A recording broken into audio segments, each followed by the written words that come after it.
উদ্যোক্তা ভাই ও বোনেরা আসসালামু আলাইকুম। সেবা এগ্রোতে আপনাদের সকলকে স্বাগতম। চলে আসলাম নতুন একটা ভিডিও নিয়ে। আজকের ভিডিওর মূল বিষয় হচ্ছে, যেহেতু আমি এখানে ডিমের মুরগি পালন করে থাকি, আপনারা অনেকেই জানেন যারা আমার ভিডিও দেখেন। এখানে দেশি, টাইগার, ফার্মি, সোনালী সহ বেশ কিছু মুরগির জাত রয়েছে। তো সব মিলিয়ে আমি এখানে 60টা পালন করে থাকি, শুধু ডিম উৎপাদন করার জন্য আর কি। তো এখানে যে ডিমগুলো দেখতেছেন, এখানে ডিমগুলো সকালে পেড়ে রেখেছে, আর এখনো কিছু পারছে আলহামদুলিল্লাহ, আর দুটা পারতে এসেছে মাশাআল্লাহ। তো এখান থেকে আমি মোট কতগুলো ডিম পাই, সেই সাথে খাবার হিসেবে কি দিতেছি, এবং আলোর যে ব্যবস্থা রয়েছে, ডিম পাড়া মুরগিকে আলোর ব্যবস্থা করে দিতে হয়, আমি কত ঘন্টা আলোর ব্যবস্থা করে দিই, সে সমস্ত বিষয় নিয়ে আলোচনা করব। আশা করি সম্পূর্ণ ভিডিও জুড়ে আপনারা সাথে থাকবেন। তো আমার মুরগিগুলোর বয়স যেহেতু 7 মাস চলতেছে, এরপরেও আমি যে পরিমাণ ডিম পাই সে সমস্ত বিষয় নিয়ে কথা বলে নেই। আসলে এখানে দেখতেছেন আপনারা, এখানে 10টা ডিম পেড়ে রেখেছে। এগুলো আমি সকালে উঠেছিলাম, অর্থাৎ সকালে যখন আমি খাবার দিতে আসি তখন 10, 12টা, 14টা সর্বোচ্চ পেয়ে থাকি। এরপরে সারাদিন পর অর্থাৎ 12টার মধ্যে আরো মোটামুটি বেশ কিছু ডিম পারে। মুরগিটা আজকে কুচি হয়েছে, এখানে আছে আপনার 7টা। তো আরেকটা হচ্ছে বিকালের পর কিছু ডিম পারে মাশাআল্লাহ। তো সব মিলে আমি এখান থেকে ডিম পাই 30 থেকে 32টা।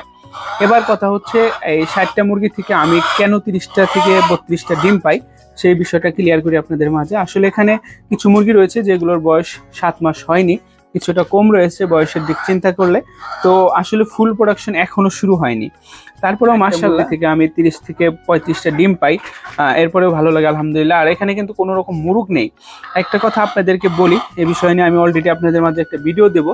ফার্মি মুরগি অনেকেই আমরা পালন করে থাকি, অনেকেই বলি যে ভাই আমার মুরগি ডিম দেয় না। ডিম দেয় না বলতে অনেক দিন পালন করার পরেও ডিম দেয় না। আসলে মুরগির বয়স দেখা যাচ্ছে যে 8 মাস, 9 মাস, 1 বছর হয়ে যায়। কিছু মুরগি রয়েছে এরপরে ডিম দেয় না। যেমন আমি আপনাদেরকে বলি, আপনারা যদি এই মুরগিটাকে লক্ষ্য করেন, আপনাদেরকে দেখাই, এটা অবাক হয়ে যাবেন, এটা কিন্তু মুরগি না। আপনাদেরকে দেখাই, এটা কিন্তু মুরগ। এই যে এটা দেখতেছেন আপনারা, এটা কিন্তু মুরগ, এটা মুরগি না। তো মুরগি এবং মুরগ সেম, একদম কাছাকাছি দেখছো। এরকম মুরগি যদি আপনাদের কাছে থেকে থাকে তাহলে তো ডিম দেবে না, এটাই স্বাভাবিক। এটা একদম পিওর একটি মুরগ। কিন্তু দেখেন, ধরার কিন্তু কোনো উপায় নেই। এটা যে মুরগ, ধরার কোনো উপায় নেই। কিন্তু ও যখন ফিমেলের সাথে মিট করতেছিল তখন আমি বুঝতে পারছি যে এটাই মুরগ।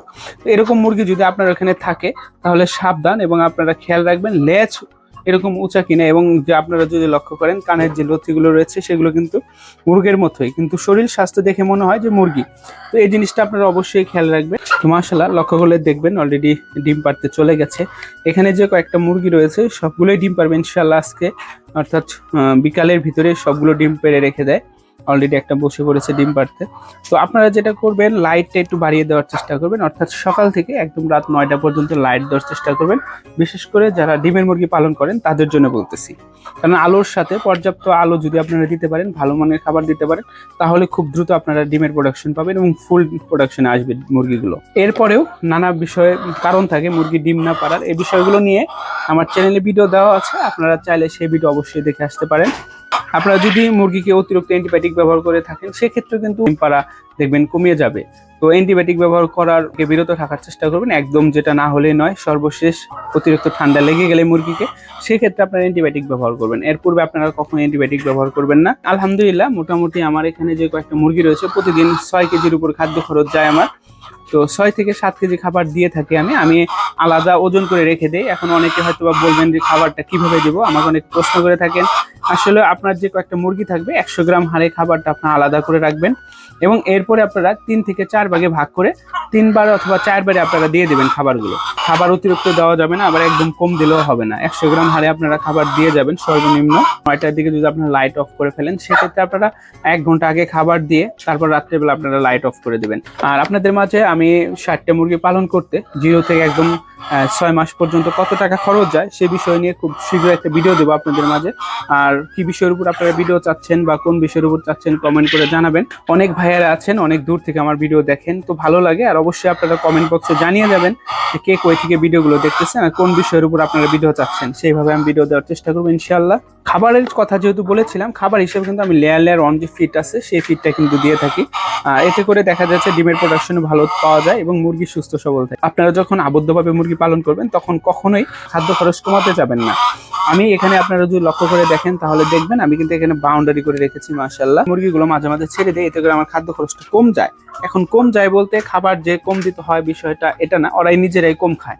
কারণ ওরা যখন ঘোরাফেরা করে পোকামাকড় মাটির সাথে এটা সেটা ঘাস লতাপাতা খাবে, তখনই কিন্তু মুরগিগুলো খাদ্য খরচ একদমই কম যাবে, এটাই স্বাভাবিক।